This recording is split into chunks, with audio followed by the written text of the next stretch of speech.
ఇప్పుడు సింగర్స్ లో బాలు గారికి ఆ పేరు ఉంది.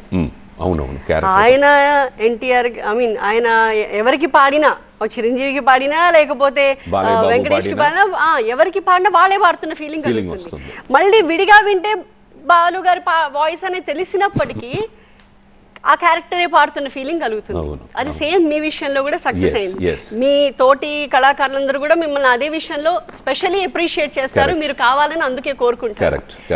కానీ నాకు వచ్చిన క్వశ్చన్ ఏంటి అంటే, ఇది చాలా రేర్ క్వాలిటీ.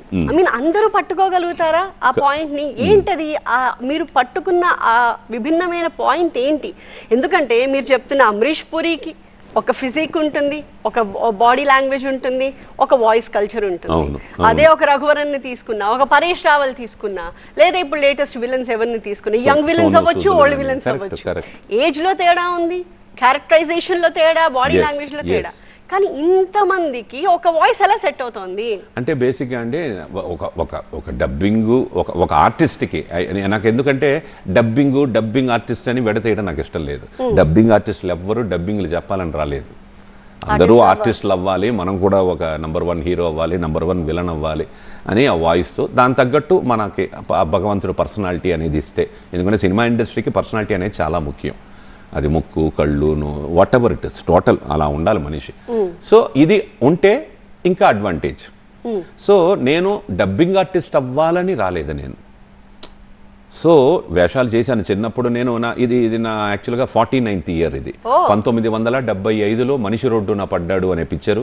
సివి రమణ గారు డైరెక్టరు, రాజుబాబు గారు ప్రొడ్యూసరు. నేను రాజుబాబు గారు, రమాప్రభ గారు, నాగభూషణం గారు వీళ్లతోనే నా ఫస్ట్ డే షూటింగ్ జరిగింది ఏవిఎం స్టూడియోస్లో 1975. అక్కడి నుంచి చిన్నప్పుడు ఒక 82, 83 సప్తపది, భక్తద్రోవ మార్కండేయ, గోరింటాకు, ఆటగాడు, ఛాలెంజ్ రాముడు, అగ్నిపూలు కృష్ణరాజు గారితో ఇలాగ చాలా పిక్చర్లు చేశాను. ఒక వరుసగా ఒక 40-50 పిక్చర్లు చేశాను చైల్డ్ ఆర్టిస్ట్గా. 75 to 82, 83 చేశాను.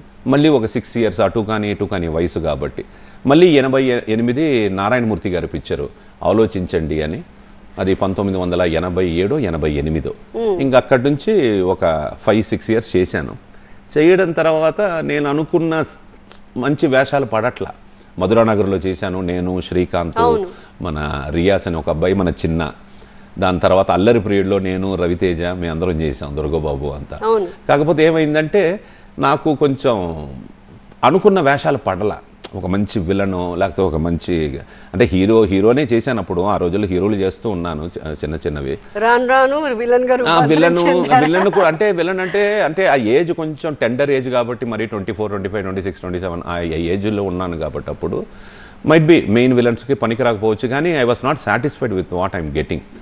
So that is the time ఎప్పుడు వీళ్ళందరూ చరణ్ రాజ్ అని మన కర్తవ్యం పిక్చర్లో ఆయన ప్రతిఘటన చేశారు కదా చరణ్ రాజ్ గారు, ఆయన ఎంట్రీ, ఒకవైపు రఘువరన్ ఎంట్రీ, ఇలాగూ వీళ్ళందరూ మన టైగర్ ప్రభాకర్ గారు ఎంట్రీ కన్నడ నుంచి, అతను మోహన్ రాజ్ అని ఒకతను, కెప్టెన్ రాజు, వీళ్ళందరికీ వాయిస్లు కావాలి.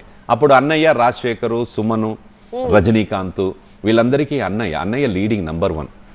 సో నాకు ఇంకొక అది ప్లస్ అనండి మైనస్ అనండి, అన్నయ్యలాగే ఉంటాను, అన్నయ్య లాంటి వాయిసే. ఎందుకంటే ఇద్దరం అన్నతమ్ములం కాబట్టి. అయ్యప్ప అయినా చూడడానికి కొంచెం డిఫరెంట్గా ఉంటాడు. తను కొంచెం గడ్డం సన్నగా పొడుగ్గా ఉంటాడు. నాకు సాయికి చాలా పోలికలు ఉంటాయి. చాలామంది యాక్చువల్గా ఫస్ట్ పిక్చర్ ఆలోచించండి చేసినప్పుడు నాది హీరో, హెవీ డైలాగ్స్, ఒక ఫ్రస్ట్రేటెడ్ అన్ఎంప్లాయిడ్ నిరుద్యోగి క్యారెక్టర్, గడ్డం అలాంటి వేషం. అది నేను అంత కష్టపడి చేసి ఆ పిక్చర్లో అన్నయ్య విలను, సాయి కుమార్ విలను. సాయి కుమారే డబ్బింగ్. నాకు కూడా అన్నయ్య చెప్పాడు ఆ పిక్చర్లో డబ్బింగ్. నారాయణమూర్తి గారు నాతో చెప్పించలా, నీకు ఎక్స్పీరియన్స్ సరిపోవట్లేదు, నీది పెద్ద డైలాగులు మీ అన్నయ్య చెప్తాడని. నాకు అన్నయ్య చెప్పి అన్నయ్యకి అన్నయ్య చెప్పుకున్నాడు. చూడండి ఈరోజు గ్రేట్ డబ్బింగ్ ఆర్టిస్ట్ రవిశంకర్ అంటున్నారు. రవిశంకర్ మాట్లాడారు చూడండి, మీ నాతో ఎందుకు చెప్పించలేదు.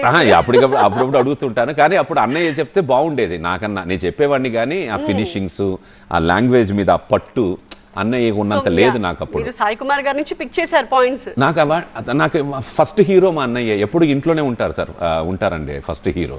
బయటకు వచ్చినప్పుడు తెలుస్తుంది ఫస్ట్ హీరో అమ్మ నాన్న. దాని తర్వాత నా 24/7 నా కళ్ళు ఎదురుగుండా ఉన్న మా అన్న. సో అన్నయ్య చెప్పేటప్పుడు అన్నయ్య డైలాగులు, అందుకని అన్నయ్యకి ఏ క్రికెట్ టీం ఇష్టమో అదే నాకు ఇష్టం, అన్నయ్యకి ఏ హీరో ఇష్టమో అదే నాకు ఇష్టం. ఏంటవుతుంది ఆ ఇన్ఫ్లుయెన్స్, ప్లస్ దానివల్ల నాకు అన్నయ్య హీరోలకు చెప్పడం మొదలెట్టాడు. సో ఇప్పుడు నేను హీరోలకి వెళ్ళాను అనుకోండి, మళ్ళీ సాయి కుమార్ లాగే ఉంది అంటారు. సో అందుకనే లక్కీగా నేను ఓన్లీ విలన్స్కే పరిమితమయ్యి విలన్స్ వేషాలకి సెలెక్ట్ చేసుకొని చెప్పేవాడిని కూడా డబ్బింగ్ పిక్చర్లంతా, సార్ నేను విలన్కి చెప్తాను సార్, విలన్కి చెప్తాను సార్ అని. అందుకనే అన్నయ్య తర్వాత హీరోకి మళ్ళీ శ్రీనివాసమూర్తి చెప్పాడు, నేను చెప్పలా. షారూఖ్ ఖాన్కి అన్నయ్య వదిలేసిన శ్రీనివాసమూర్తి, రజనీకాంత్కి అన్నయ్య వదిలేసిన తర్వాత మనో.